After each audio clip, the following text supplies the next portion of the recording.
तो दोस्तों, एक और नया दिन और मैं बलजीत परमार हाजिर हूँ एक नई कहानी, एक नया किस्सा लेकर। आज आपको सुनाएंगे कि क्यों एक डिप्टी चीफ मिनिस्टर की पत्नी को पुलिस स्टेशन में एफआईआर दर्ज करवानी पड़ी, जिसमें इल्ज़ाम लगाया गया कि उसको एक फैशन डिज़ाइनर ने 1 करोड़ रुपया रिश्वत देने की ऑफर की, ब्लैकमेल करने की कोशिश की और धमकियां दी। बहुत बड़ा इल्ज़ाम है, और वो भी महाराष्ट्र जैसी स्टेट में, मुंबई जिसकी राजधानी है। वहाँ के आजकल महाराष्ट्र के सबसे पावरफुल आदमी देवेंद्र फडणवीस, जो पहले चीफ मिनिस्टर थे, अब युति सरकार में डिप्टी चीफ मिनिस्टर है, और शिवसेना के एकनाथ शिंदे चीफ मिनिस्टर हैं। लेकिन दुनिया जानती है कि असल में मुख्यमंत्री देवेंद्र फडणवीस ही है। एकनाथ शिंदे को तो मोहरा बनाया गया है, पूरी ताकत फडणवीस के पास है। अब ये पत्नी फडणवीस की पत्नी है डिप्टी चीफ मिनिस्टर की, जिनका नाम है अमृता फडणवीस। उन्होंने ये कंप्लेंट की है, और देखिए यहाँ पे जो बहुत बड़ा स्कैंडल बनता नजर आ रहा है, राजनीति गरमानी शुरू हो गई है। बहुत बड़े बड़े बुक्कीज का नाम सामने आने लगा है, क्रिकेट बुक्कीज का। और आपको बता दें, ये बुक्कीज की कितनी बड़ी भूमिका रही है पुरानी सरकार गिराने में और नई सरकार बनाने में। भले खुल के लोगों ने ये बातें नहीं की, लेकिन अंदर के लोग जानते हैं कि महाराष्ट्र के खास तौर पे मुंबई और उसके आसपास के इलाकों में जो करोड़ों पति बुक्कीज हैं क्रिकेट के और सट्टा के, उन लोगों ने कितना बड़ा पैसा लगाया था उस पूरी चाल को अंजाम देने के लिए, जिसमें रातों रात शिवसेना दो फाड़ होती है। उद्धव राय ठाकरे को छोड़ के एकनाथ शिंदे अपने एमएलए का एक दल लेके गाड़ियों के लश्कर में गुजरात पहुंचते हैं और वहां से असम चले जाते हैं, और वहाँ के होटल्स में रहना करना, और आखिर अचानक एक दिन वापस आते ही एकनाथ शिंदे को मुख्यमंत्री बना दिया जाता है और देवेंद्र फडणवीस डिप्टी मुख्यमंत्री बन जाते हैं। कहा जाता है उस पूरे ऑपरेशन में बहुत सारा पैसा बुकीज ने खर्च किया था, क्योंकि उनके पास जो भी पैसा होता है वो सब ब्लैक का होता है। उनको किसी बैंक से निकालने की ज़रूरत नहीं, किसी को दिखाने की ज़रूरत नहीं, और कहाँ कितना पैसा लगाया उसका सबूत कभी नहीं मिलता, ये आप सब जानते हो। और इतनी बड़ी पॉलिटिकल साजिश में जो हजारों करोड़ रुपये खर्च हुए, वो कोई पॉलिटिकल पार्टी अपने अकाउंट में से नहीं देती, ना ही कोई बड़ा इंडस्ट्रियलिस्ट अपने खाते से पैसे निकाल के देगा। ये इतना बड़ा जो करप्शन हुई एक पार्टी को तोड़ के दूसरी पार्टी बनाने में, जो 32 लोगों पे एमएलए के ऊपर खर्चा हुआ, वो सब का सब कहा जाता है इसी किस्म के बुक्कीज ने किया। और इस केस में जो कल सामने आया रात को, ले देर रात, और आज सुबह उस पर कार्रवाई भी शुरू हो गई, वो केस बड़ा दिलचस्प है। जरा ध्यान से सुनिए, फिर उसके अंजाम क्या होंगे वो आपको बताएंगे। अमृता फडणवीस ने, इनका जो बंगला है वो मालाबार इलाके में है। वहाँ के मुख्यमंत्री और उप मुख्यमंत्री का जो सरकारी आवास है, निवास है, वो मालाबार हिल में है। मालाबार हिल मुंबई का सबसे महंगा कॉस्टली पॉश एरिया। वहाँ पे उन्होंने मालाबार हिल पुलिस स्टेशन में पिछले महीने की 20 तारीख को, मतलब 20 फरवरी को, एक कंप्लेंट दर्ज करवाई, एफआईआर, एक फैशन डिजाइनर के खिलाफ जिसका नाम अनिष्का बताया जा रहा है। ये अनिष्का कौन है ये आप सुन के हैरान रह जाओगे। पहले इल्ज़ाम सुन लो। फडणवीस की पत्नी ने 20 फरवरी को अपनी कंप्लेंट में कहा कि पिछले 2 दिनों में, मतलब 18 फरवरी और 19 फरवरी को, उनको अननोन नंबर थे। अननोन नंबर वो जो आपके मोबाइल पे घंटी तो बजती है लेकिन नंबर नहीं आता, अंग्रेजी में लिखा होता है अननोन।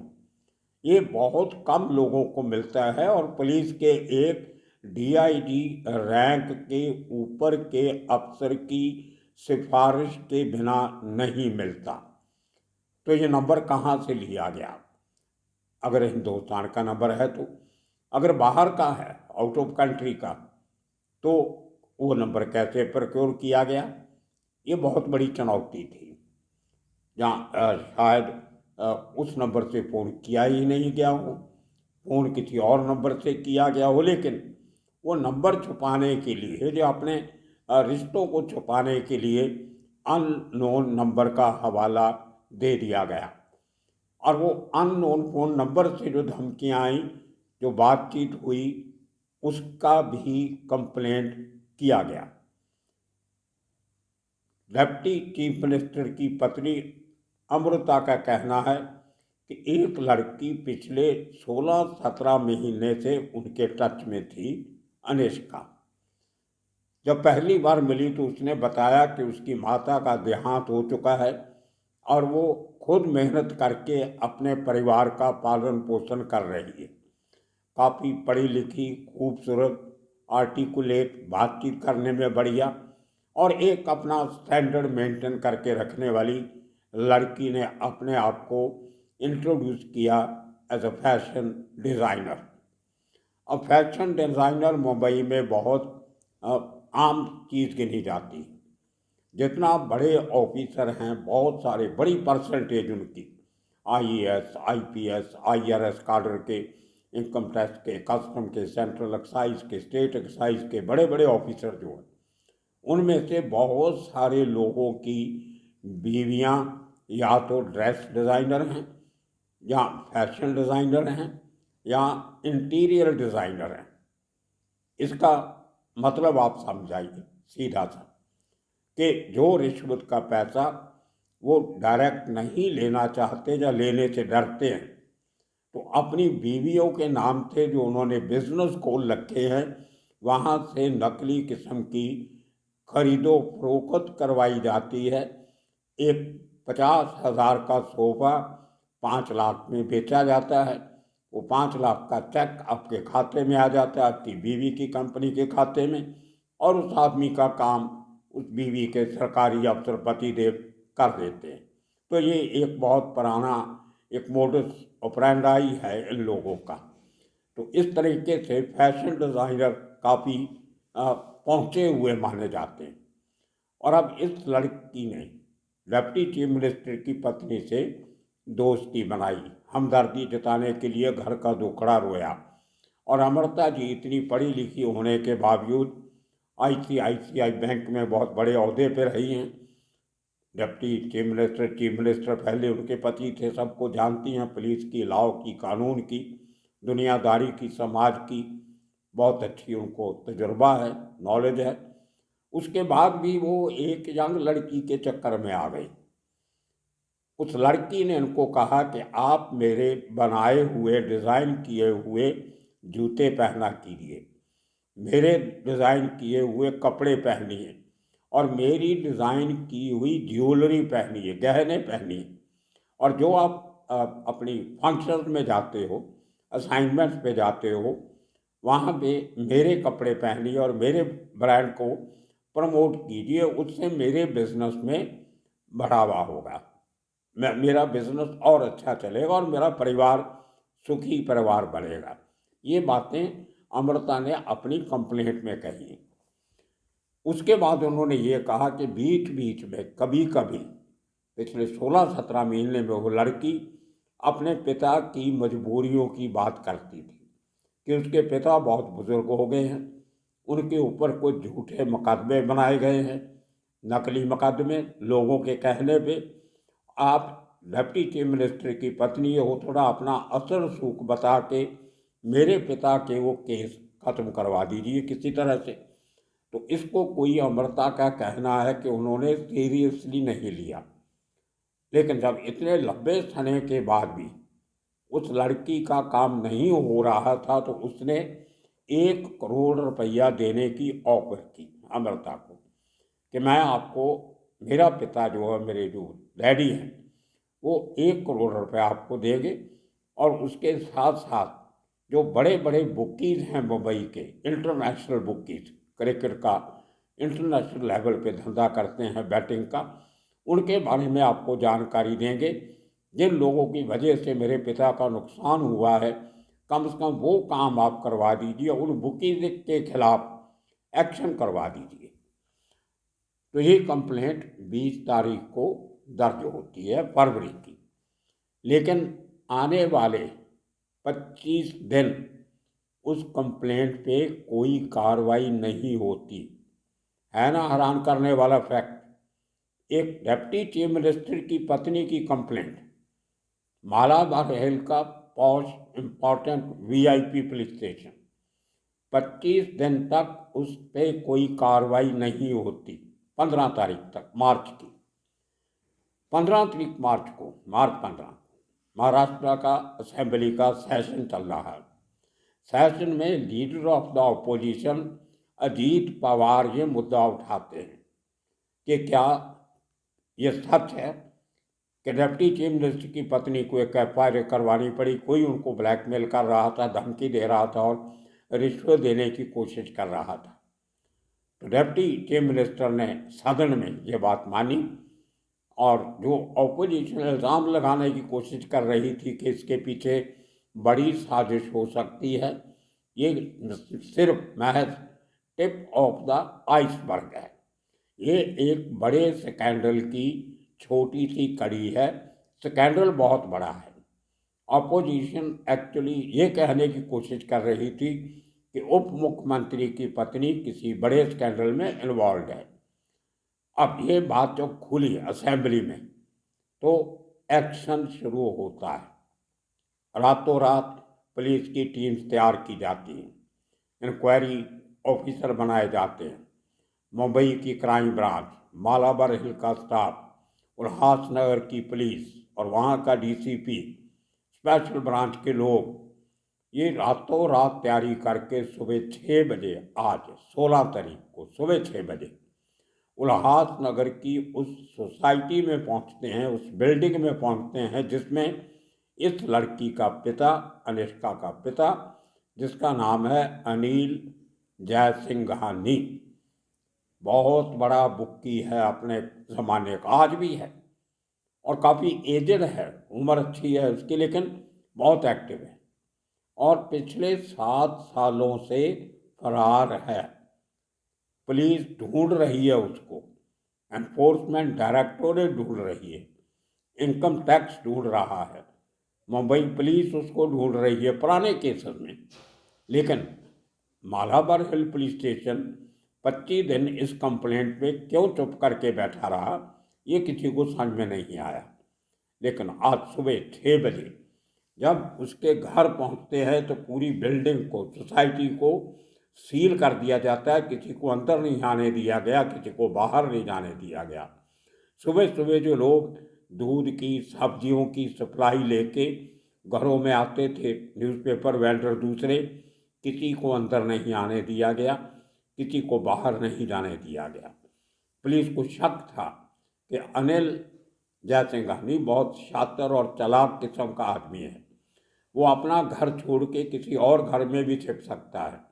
हो सकता है उसके एक से ज़्यादा घर उसी इमारत में हों, लेकिन और नाम से लिए हों, जिनका नीचे बोर्ड के ऊपर जो ओनर्स का बोर्ड लगा होता है सीढ़ियों के पास, वहाँ पे नाम नहीं हो। पुलिस को रिस्क नहीं लेना चाहती थी और जब उस घर में जाके पूरी तरह एरिया सील करके दरवाज़ा खटखटाया जाता है तो अंदर से कोई दरवाज़ा खोलता नहीं। वो बेटी उसकी, जिसकी कंप्लेंट की गई, अनिष्का जयसिंघानी, वो घर में है। अब इसकी एक और क्वालिफिकेशन आपको बता दें अनिष्का की, फैशन डिज़ाइनर के साथ साथ वो एक क्वालिफाइड लॉ ग्रेजुएट भी है, कानून अच्छी तरह जानती है, इंटेलिजेंट लड़की है। उसने दरवाज़ा नहीं खोला। अब अगर पुलिस ज़बरदस्ती करके उस दरवाजे को तोड़ के अंदर जाने की कोशिश करती तो शायद पुलिस को ये डर था कि अंदर लड़की और उसका भाई अनिश, भाई का नाम अनिश और बहन का नाम अनिष्का, ये दोनों बहन भाई अंदर थे, तो वो कहीं खुदकुशी वगैरह करने की कोशिश ना करें, अपने आप को हार्म करने की कोशिश करेंगे तो बहुत बड़ा स्कैंडल हो जाएगा। इसलिए पुलिस ने कई घंटे तक उनको समझाने बुझाने की कोशिश की। इसी दौरान लड़का अनिश, क्या होता है उसको पता नहीं, वो लड़खड़ाते हुए बाहर निकलता है और अंदर से दरवाज़ा फिर एकदम बंद कर लिया जाता है। उसकी हालत देख के पुलिस उसको हॉस्पिटल लेके जाती है, एडमिट करवाती है और उसको एक तरीके से डिटेन भी कर लिया जाता है पुलिस स्टेशन में। लेकिन उसके बाद देर शाम तक उस लड़की ने दरवाज़ा खोला कि नहीं खोला, उसको पकड़ा गया कि नहीं पकड़ा गया, इसकी कोई जानकारी पुलिस नहीं दे रही। जो लोकल लोग हैं बाहर के, उनको अंदर नहीं जाने दिया जा रहा, वो क्या करेंगे। लेकिन कुछ सूत्रों ने मुझे आज ये रिकॉर्डिंग करने के थोड़ी देर पहले बताया कि लड़की को शायद अरेस्ट कर लिया गया है, लेकिन अनिल जयसिंघानी अभी तक लापता। और बता देते हैं अनिल जयसिंघानी कौन है। बहुत से लोगों को शायद ये किस्सा मालूम नहीं होगा, जो लोग बहुत बाद में इस फील्ड में आए, पत्रकार बने। आज से तकरीबन 16-17 साल पहले एक डीसीपी हुआ करते थे क्राइम ब्रांच के, अमर जाधव। अमर जाधव बहुत स्ट्रिक्ट किस्म का डीसीपी माना जाता था और जहाँ भी उसको लगाते थे क्राइम कंट्रोल करने में माहिर था, भले न्यू बॉम्बे हो जाए दूसरी जगह हो। तभी कोई इंटरनेशनल सीरीज चल रही थी क्रिकेट की, जिसमें बहुत बड़ा पैसा बुक्कीज का लगा था। उस समय पे अनिल जयसिंघानी के ऊपर एक्शन हुआ, वकीलों के, पुलिस ने एक्शन लिया। लेकिन इस आदमी ने एक बहुत गंभीर आरोप लगा दिया अमर जाधव के ऊपर, डीसीपी आईपीएस ऑफिसर, कि उस आदमी ने मेरी पूरी फैमिली को किडनैप करके कहीं छुपा के रखा हुआ है, खुद ही अपनी फैमिली को गुल कर दिया कहीं, और इल्ज़ाम लगा दिया अमर जाधव के ऊपर। मैं कोई भुक्की नहीं हूँ, लेकिन अमर जाधव मुझे मजबूर कर रहा है कि मैं क्रिकेट की बैटिंग लगाऊं और उसका बहुत बड़ा हिस्सा पैसा कमा के अमर जाधव को और उसके बाकी पुलिस साथियों को दूं। मैं ये काम नहीं करना चाहता, मुझे मेरी फैमिली वापस चाहिए। अब देखिए, इतना बड़ा इल्ज़ाम लगा दिया, पुलिस ढूंढने लगी फैमिली कहाँ है, फैमिली नहीं मिली। लेकिन अमर यादव के खिलाफ इंक्वायरी शुरू हो गई। कई सालों तक उसकी वो समय तक वो इंक्वायरी चलती रही और अंत में फाइनली उस आदमी को, एक बार आदमी बदनाम हो जाता है तो डिपार्टमेंट में रहना बहुत मुश्किल हो जाता है। तो उसने फाइनली, अमर यादव ने वॉलंटरी रिटायरमेंट ले लिया, वीआरएस, और पुलिस की नौकरी छोड़ के चले गए। उसके बाद इस आदमी की पुलिस डिपार्टमेंट में दहशत इतनी बढ़ गई कि कोई छोटा मोटा ऑफिसर इसको हाथ लगाने से डरता। यहाँ नहीं, अब बुक्की है, इलीगल पैसा लगता है, इलीगल बैटिंग लगती है। बड़े लोग पैसा लगाते थे, हारे हुए जब हार जाते तो पैसा देने से इनकार कर देते थे। उनमें से एक शख्स गोवा का था, बहुत बड़ा व्यापारी, वो हार गया और पैसा नहीं दे सका। इस आदमी ने एक लड़की को खड़ा करके गोवा में पुलिस स्टेशन में उसके खिलाफ कंप्लेंट करवा दी कि इसने मुझे रेप किया, रेप का केस बना दिया, नकली केस। और जब गोवा की पुलिस ने इन्वेस्टिगेशन किया तो पाया कि ये तो नकली है, लड़की भी नकली है और जो आरोप हैं वो भी नकली हैं। उस आदमी को छोड़ दिया और अनिल जयसिंघानी के ऊपर एक जालसाजी का और 420 का केस दाखिल कर दिया। इसी तरह एक बहुत बड़ा व्यापारी असम का, अब देखिए कहाँ मुंबई और कहाँ असम, उसके साथ भी इसने ऐसा ही पैसे का लेन देन लेके 3-4 केस कर दिया। वो आदमी बेचारा मुंबई के चक्कर काटते काटते मर गया।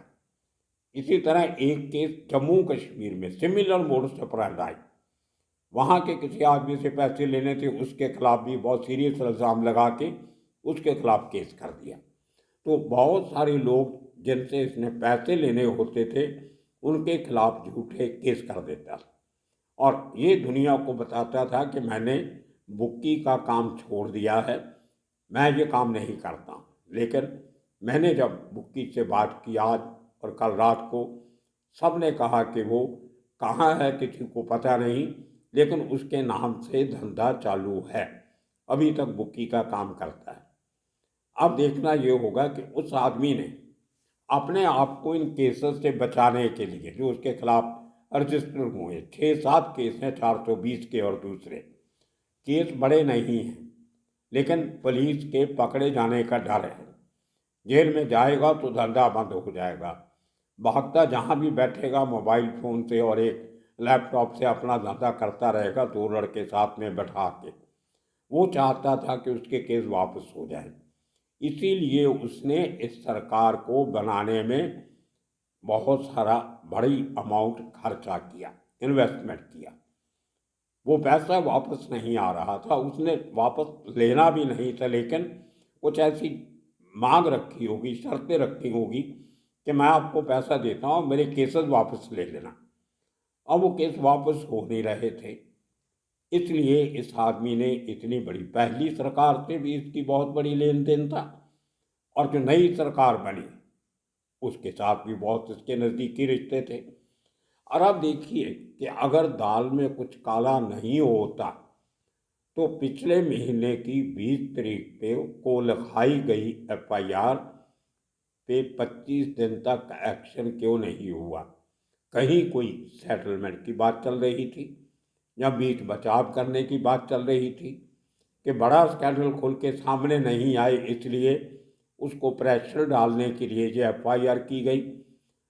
मुझे ये समझ में नहीं आता, अगर एक डिप्टी चीफ मिनिस्टर की बीवी की कंप्लेंट होती है, 25 दिन तक पुलिस चुप क्यों बैठी थी? इसलिए लोगों को लगता है कि दाल में कुछ काला है। आने वाले दिनों में महाराष्ट्र में जो मुद्दा बहुत भखा हुआ है, बहुत गर्म है, ऑपोजिशन पार्टियां बहुत शोर डाल रही हैं, और आने वाले दिनों में इस केस में कुछ बड़े खुलासे होंगे, वो सब लेके भी आपके सामने आएंगे।